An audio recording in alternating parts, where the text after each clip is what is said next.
If you're a first-time founder, there's this one question that can cause an insane amount of stress. It can feel totally paralyzing right when you need to be moving at lightning speed. Well, today, we're going to turn that anxiety into a rock-solid strategic plan. This question. It feels like a total shot in the dark, right? I mean, at the pre-seed stage, you don't have fancy revenue metrics or hockey stick growth charts to lean on. You're basically running on an idea and your team, which makes picking a number feel like you're just guessing. And let's be real, getting this number wrong it's dangerous. Ask for too little and you're gonna run out of gas way before you hit your milestones, stuck in this fundraising no man's land. But ask for way too much and you could scare investors off, or worse, give away a massive chunk of your company before you've even started. It's a total tightrope walk. But don't worry, we are going to replace that guesswork with a clear, actionable plan. We'll start by tackling the guessing game head on, then we'll really define what pre-seed capital is for. We'll cover why your ask is so critical, then we'll get into the fun stuff, building your calculator and a step-by-step budget, all leading to you walking into that next pitch meeting with total confidence. Okay, first things first. Before we can even think about asking for money, we have to get on the same page about the ground rules, the whole purpose of this very first, very special investment. So let's be super clear about one thing. Pre-seed funding is not for scaling. It's not for massive marketing campaigns. It's for one thing: validation. This is the cash that helps you bridge that huge gap between a great idea on a napkin and a real company with actual, tangible proof that you're onto something. So what does that validation actually look like? Well, it looks like this. Every single dollar has a strategic job to do, and that job is to de-risk the business for the next round of investors. Are you building that minimum viable product, hiring that genius first engineer, getting that brutally honest, absolutely vital feedback from your first few users? That's the name of the game. You know, the folks who invest at this stage, they're a special breed.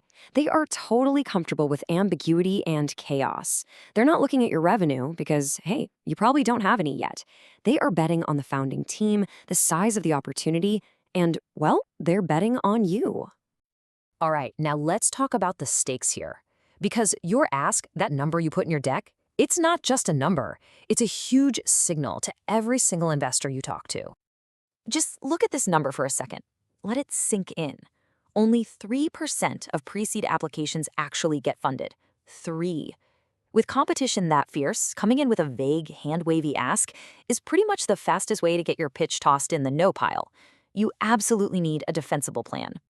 And here's why that is. Your funding calculation is a direct reflection of your ability as a leader. A thoughtful number shows you're strategic, you're disciplined, and most importantly, that you can be trusted with their money. At this early stage, when they're really just betting on the jockey, this is how you build massive credibility.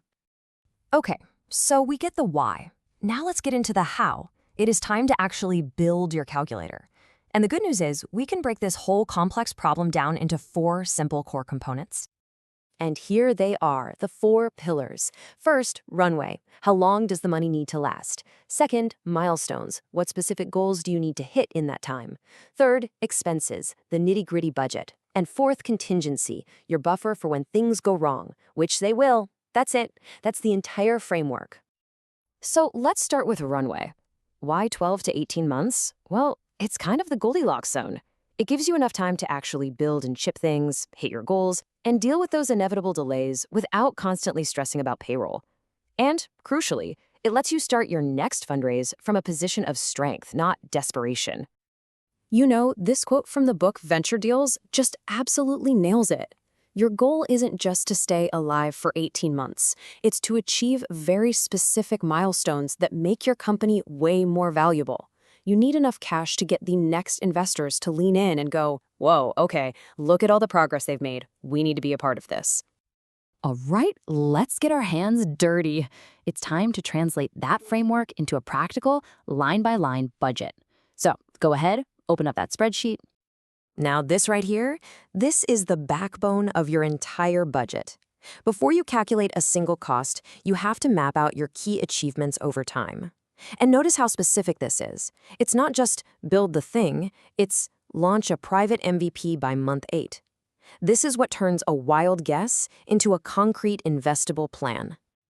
So once you have that timeline, you can start attaching dollar signs to it. And your costs are probably going to fall into these big buckets. Team salaries, that's almost always going to be your biggest line item, by far. Then you've got your tech stack, a small, smart marketing budget just for learning, and those super important professional services like legal and accounting. And here's a little reality check for you. This is what a typical pre-seed budget looks like. About 65% of it goes to salaries.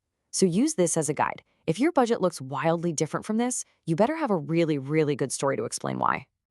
And finally, and please do not skip this step, plan for the unexpected. Because no startup plan ever survives first contact with reality. A key hire might cost more, a great opportunity might pop up, who knows? That 15 to 25% buffer isn't a slush fund, it's a strategic reserve. It's what gives you the flexibility to win. Okay, let's bring this all home. When you follow this process, you completely transform your ask. It's no longer this hopeful, anxious guess. It becomes a confident, strategic, and most importantly, a defensible plan. So what do you do next? Like right now? It's simple. Open a spreadsheet, list out those critical milestones, build your 18-month budget line by painful line, add that contingency buffer, and then you weave this incredible data-driven story right into the heart of your pitch. And really, that's what this all comes down to. The next time an investor looks you in the eye and asks how much you're raising, you're not going to have to guess. You're going to present them with a well-reasoned operating plan. So I'll leave you with this question. Is your funding ask a guess or is it a plan?